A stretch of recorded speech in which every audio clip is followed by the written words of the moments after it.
Hi everyone, welcome back. I'm Moa, aka Swedish Whiskey Girl, and today we're going to talk about the Scotch Malt Whisky Society, who they are, how the membership works, how the bottles work, and of course I also have a little offer for you from them. So throughout this video I will of course explain the labels on the bottles to you. I will also review a bottle that I just got the other day, which is also be one of the bottles that is part of the offer, which is also explained in a little bit more detail in the description below. But basically this membership offer is for anyone who's wanting to become a member or maybe give it to someone else. So the membership is for a year and it's alongside a bottle. And it's this bottle of 41128 that is on the offer, and it's available for £99. And if you're curious about that one, please check the link in the description. If you want to see the review for it, stay till the end. I'll also bring up some questions from my wonderful Patreons. Some of them are members already, some aren't, but I asked them for questions and I'm going to bring some of them up in this video as well. And of course, if there's any questions that you might have that I don't answer in this video or something else you are curious about, please put your comments here below and I'll do my best to answer them or find out the answer for you.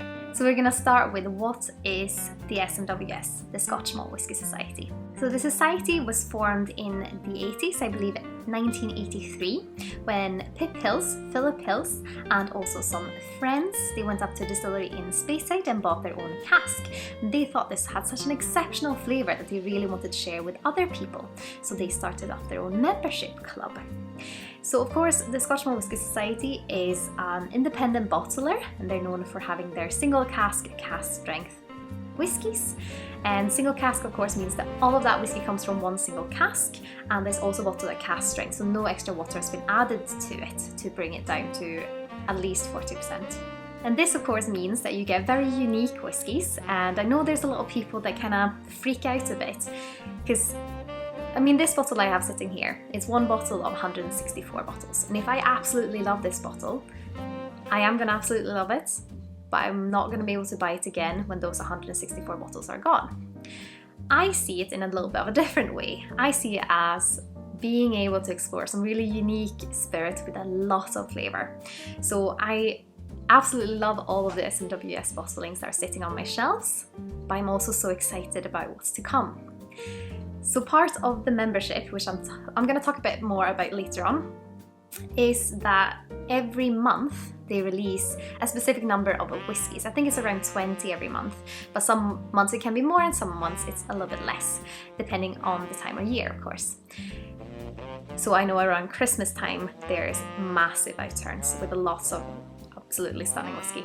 But that way, you know that every month there's going to be something super interesting coming out, but if you miss out on that one, you also know that next month there's going to be a new outturn coming out.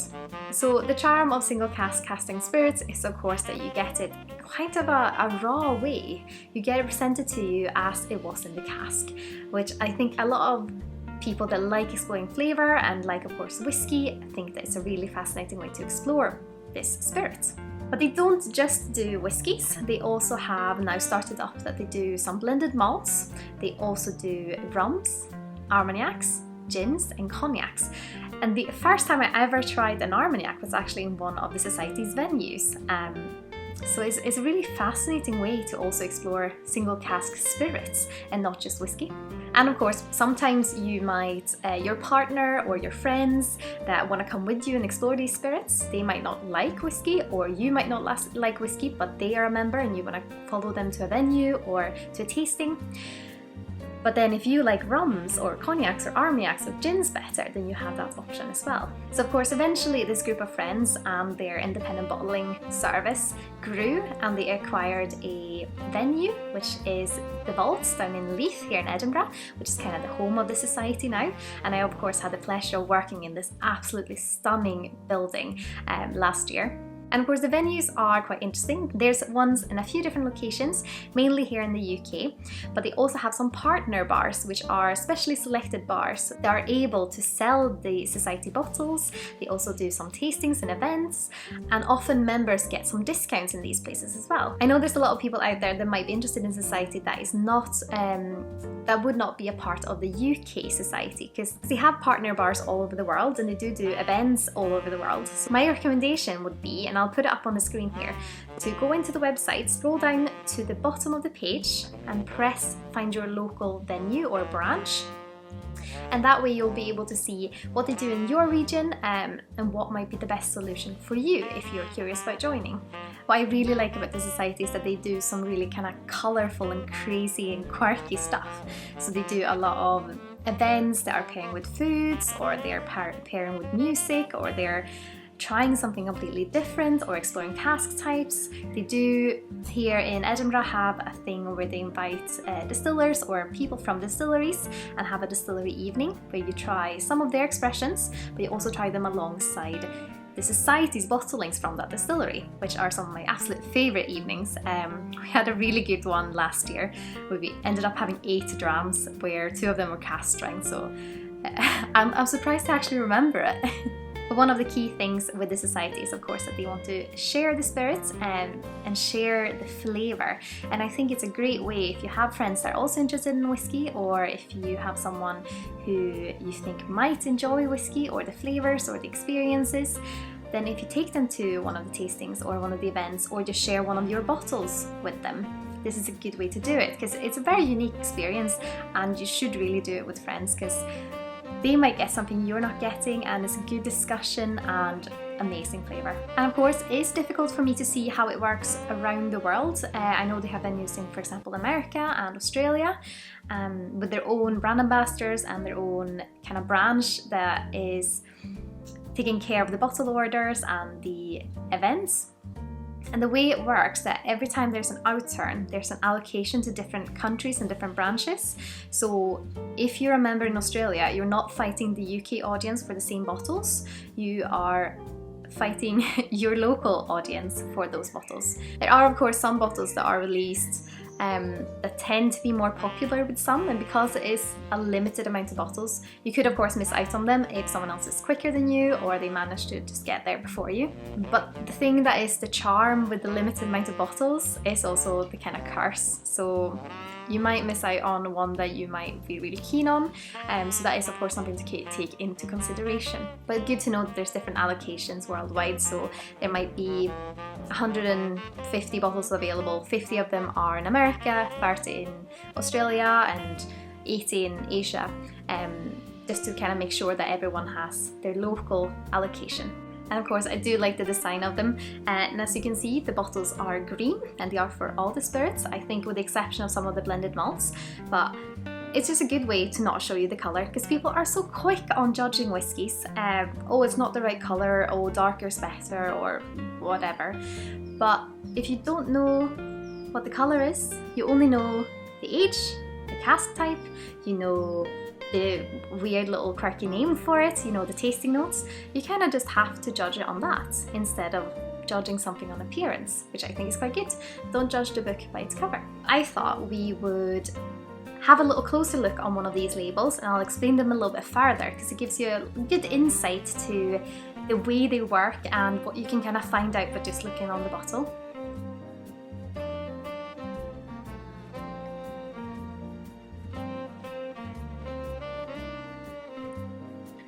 Okay, so we're going to have a little look at the bottle, because that will explain a little bit about how the society works and how the labels work and kind of what to expect when you're looking at the label, because there is a lot of information on it, which is really good, but it just means you need to kind of understand what everything means. And of course SMWS has just got their new beautiful bottle, meaning that they have the same logo on both their spirits bottles and the single cask whiskies. And the first thing you're going to notice is of course its lovely colours. They have 12 different flavour categories, meaning that of course they don't tell you straight out what the distillery is. They will give it a really quirky name, they will give you really quirky tasting notes to give you an idea of what kind of flavours might be in the bottle. And one big help for this is the flavour category. This bottle that I have here is of course this kind of lovely dark purple, which is their spicy and sweet. But there's not just a spicy and sweet, you have things like sweet, fruity and mellow, you have light and delicate, peated, heavily peated, lightly peated, deep, rich and dried fruits, old and dignified. So yeah, there's a lot of different ones. So if you kind of like a specific kind of flavor category, you can get help by these colors. Or if you just want to kind of experience something different, you can also just have a look at a flavor category that you usually wouldn't go for. If you have a little look in the left hand corner, you will see the society cask number. On this bottle is 41.128, meaning that this is from Distillery 41. So when the society started out, they got their first cask from a distillery. That would of course be Distillery number 1 and cask number 1. This here is Distillery 41 and it's the 128th cask that they got from that distillery. I have received a few questions if there's any way to officially find out what the distilleries are, and I don't think, as far as I'm aware, that the society have their own list of these distilleries and their corresponding numbers. But the answer is just a short Google away. There's a lot of people that have posted these SMWS codes online, so you can usually just find them there. The society likes to focus just on the flavour. If you get a whiskey from a specific distillery, a lot of people usually have a lot of expectations of what that distillery is. But I think it's quite nice to kind of strip away the distillery name. That way you're getting a whiskey and you're getting a flavour, and that's kind of it, which to me is super interesting and fascinating. You can also see next to the society cask number the outturn. This is one of 164 bottles, which is of course a charm and a bit of the sad thing about single casks, because when those 164 bottles are gone, they are gone forever. But I would say fear not, because with the society you always know that there's going to be something amazing waiting around the corner as well. And of course we have to talk a bit about the names. I absolutely love the society's names and their tasting notes. So the society has a tasting panel consisting of a few different anonymous people who meet up, taste some samples, choose which ones which are going on to be bottled, and of course write the tasting notes and their names.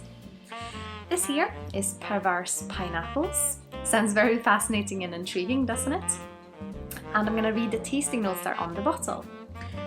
A smack of dry leather over an old tea chest taunted the tongue as pineapples. Turkish delight and mango join ginger and cinnamon buns. Sounds absolutely delicious. They of course have a little bit of a longer version of these tasting notes, which you can find online. And I would say when you're trying a new whiskey, try without any preconceptions. You make up your own mind. But then it's a lot of fun to read these tasting notes and see if you agree with them, if you disagree with them. I've seen some absolutely crazy tasting notes and I just love them. It's a fun way to explain your flavour and explore your flavour, and I mean tasting notes are a little bit of fun because everyone's different, so you never know. If I get something and you don't, then it doesn't mean either of us are wrong. It's just a different way to kind of experience it. You can of course also see when this was distilled, which was on the 17th of February in 2007, and that's actually just 10 days after my 12th birthday. You can also see that this distillery is from Speyside. Of course, when you work with the society or if you're a member for a long time, you kind of tend to recognize some of the numbers. So I happen to know that 41 is from Daluaine, which is super interesting because it is not a distillery they would generally find on the shelves. They do release Daluaine that is part of the Flora and Fauna range, but most of the whiskies from the distillery will actually go straight into blend without anyone ever seeing them.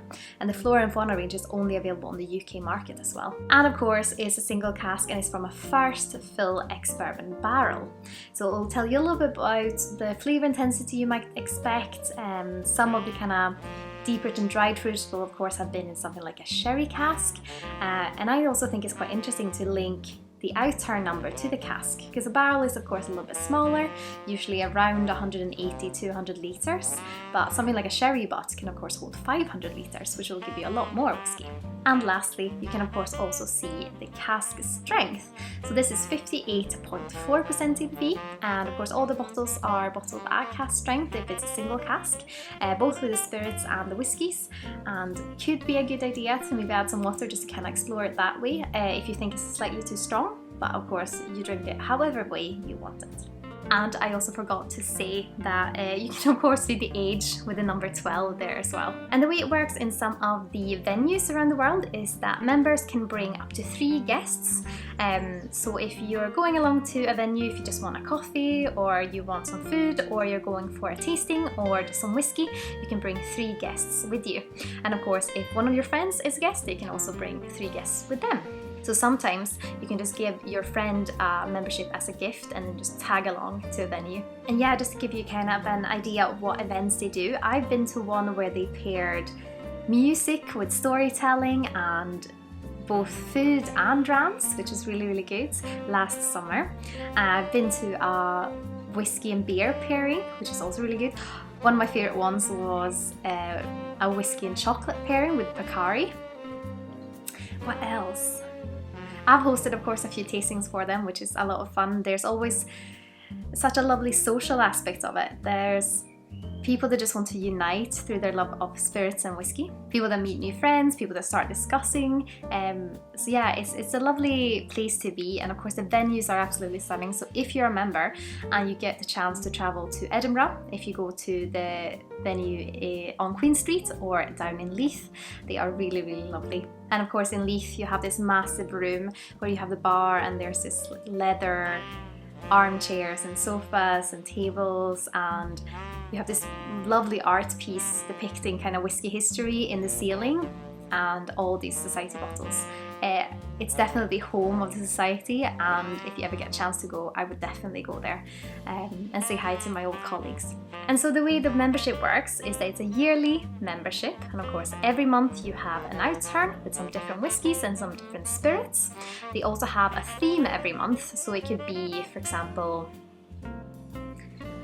I know in the winter months they had a Corey month, which kind of means cozy in Scottish, so they had a lot of kind of lovely whiskies on that theme, which is kind of a good way to group them all together. And they tend to do the events and tastings in accordance to that theme as well. And the membership is around £65 a year if you just get the membership, but you can also add add-ons like a mystery bottle or a tasting, or I know now they're doing little tasting kits that you can get sent to your home. My favourite thing is getting a mystery bottle. I just love the idea of you get a bottle, you know it's going to be single cask, you know it's going to be cask strength, but you don't know anything else. And then it appears, and it might be your new favourite whiskey, it might not be, who knows. I actually got a mystery bottle just last week, and it's not one I would have chosen because I tend to not like malty whiskies. This is called Malt and Stuff, and it was also from a distillery that I generally wouldn't typically go for, but it was so nice. It's like fizzy cola bottles and breakfast cereal, and it was yeah, definitely one of my new favourites. And of course I really hope this collaboration goes well, so I can work more of the society in the future. I also like being colourful and quirky, so hopefully we'll get to do more fun things in the future. And like I said before, there's also the possibility of gifting memberships. You can do that on the website. There's a lot of information on the website, so I would check that out. Or if you have any questions for me, put them in the comments below. The society, as part of your membership, you also get a magazine called Unfiltered. You can find that online as well, where they kind of do really interesting articles with different whiskey people, and they bring out news and they talk a little bit about their theme. And I think this is every 3 months you get it, so 4 times a year. Yes, there's a lot of fun things surrounding the society. I really like being a part of it, and I know a lot of people do as well. But I would say one of the things that really you should take into consideration is that the bottles are very limited, so if there's a specific bottle and you tend to be very stressed about getting that specific one, and if it brings you any negativity or bad feelings not getting that bottle, just take a moment to think about it, because if it is, then that would be something I would definitely consider before joining, so you don't get disappointed after. But there's also always bottles available, always fun tasting notes and names to take part of, and always new whiskey to explore.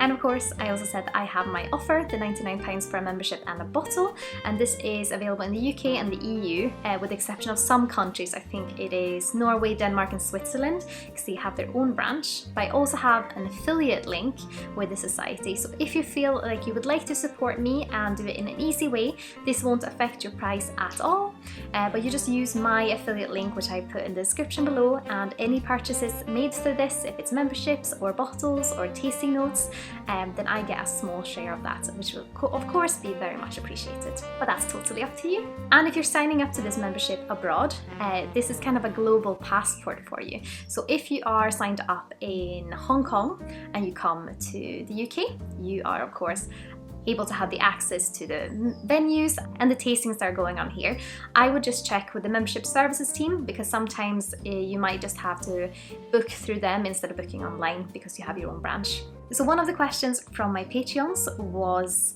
how difficult it can be to kind of get a hold of some of the bottles. And of course, every year they do a release for Vigil and Campbelltown, for example, and there's certain distilleries that are very highly sought after. They only release twice a year or once a year, and they will of course go really quickly. So these specific distilleries or specific bottles or specific flavor categories, sometimes there's casks that are really popular, they can of course sell out really quickly, often in kind of minutes after going live online. And I also know they've been having some issues with their website at the moment, but they are looking to update it and make it work a lot better in the future. But the thing is, with these limited bottles, they also do some country exclusive bottles. For example, they have some exclusively made from Germany, for France, for Sweden, which I kind of see as a celebration of these countries. And of course, there's always going to be bottles like this that a lot of people want to get a hold of,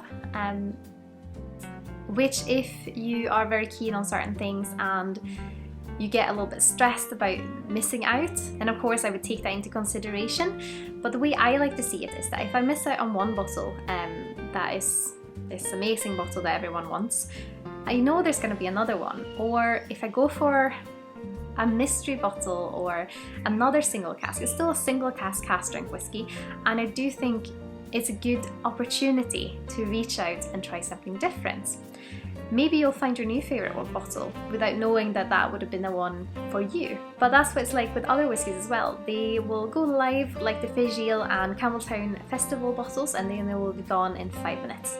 It is unfortunately a part of kind of the whiskey world at the moment, but it's definitely good to be aware of. But yes, I think I've covered most things that I was going to bring up. I'm sure I've missed something, and when I edit this I'm definitely going to realise it. But for now, let's try a whiskey.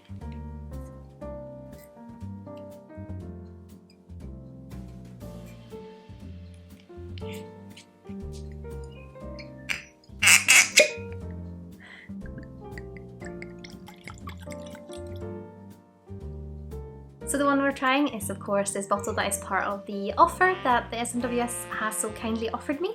And like I said previously, if you're curious about this, where you get a membership and a bottle for £99 in the EU and the UK, check it out in the link in the description below. But let's have a little nose.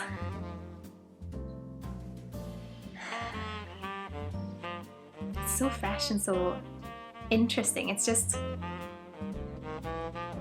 I almost get blackcurrant notes on the nose on this one.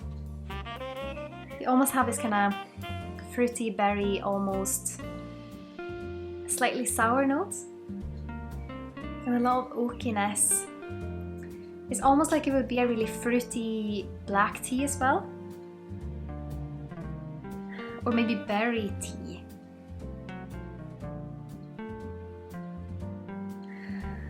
There's definitely a sweetness there, so it's like the two things that stand out the most is this berry sweetness and the oakiness.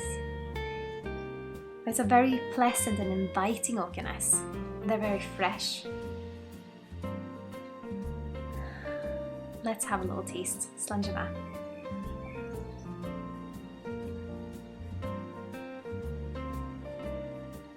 Oh, it's very tropical. A little pineapple and a bit of that berry notes as well. It's kind of a blackberry note, so blackcurrants, blackberries, that kind of sweetness you get from them. But the sweetness is more like a very kind of crisp and sweet, fresh sweetness. So I wonder if the sweetness actually, for me, is more associated with the pineapple, and then that blackberry note is kind of more the finish.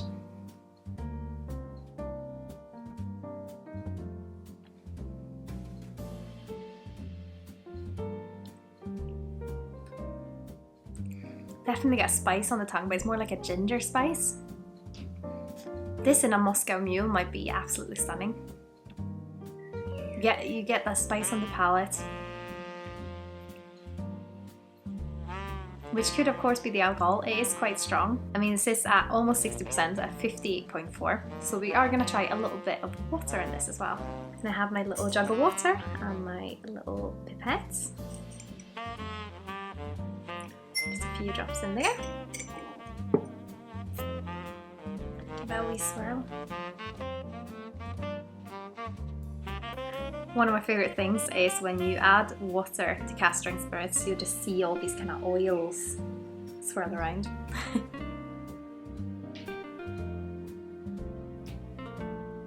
So much more toffee now. Wow. It was like an explosion of toffee, like alcoholic toffee in my mouth. I should of course noticed it before. I got so excited about the flavour. On the palate it almost got a bit more floral.